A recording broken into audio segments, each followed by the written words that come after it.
Мәскәүдә Натаганки театрына нигез салган режиссер Юрий Любимов белән хушлаштылар. Танылган сәнгать остасы 5 октябрь 98 яше белән барганда вафат булды.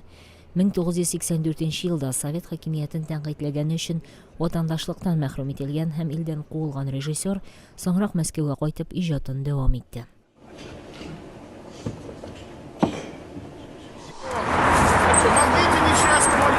Шул ук Мәскәүдә Дәүләт Думасы каршында Яблоко фиркасы халыкара санкциялар аркасында чит илләрдә булган акчаларын югалткан кешеләргә компенсация турындагы канун өлгесенә каршы чыкты.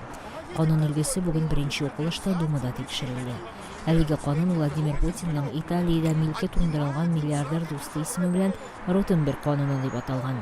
Бүген урам җыенында Яблоко активисты олигарх ролен уйнады.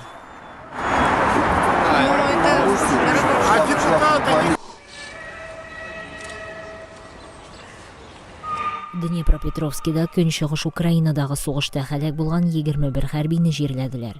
Мәрхүмнәрнең исемнәре игълан ителмәде, бары тик аларның Иловайск шәһәре янында һәлак булганнары билгеле.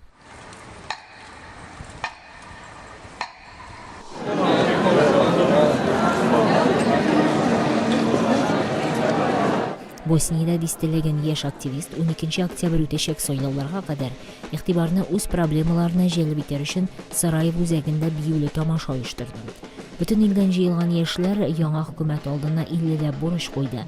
Активистлар белем алу һәм эш мөмкинлекләрен киңәйтүне, Европа белән интеграцияне тизләтүне таләп итә.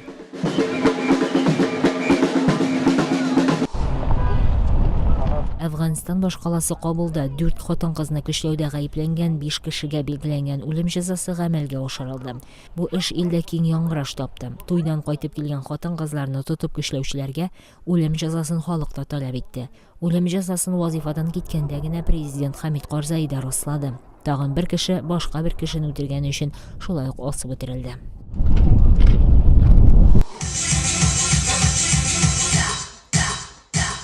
Бишкектә «Бер дөнья Кыргызстан» исемле кеше хокукларына багышланган документаль фильм фестивале ачылды.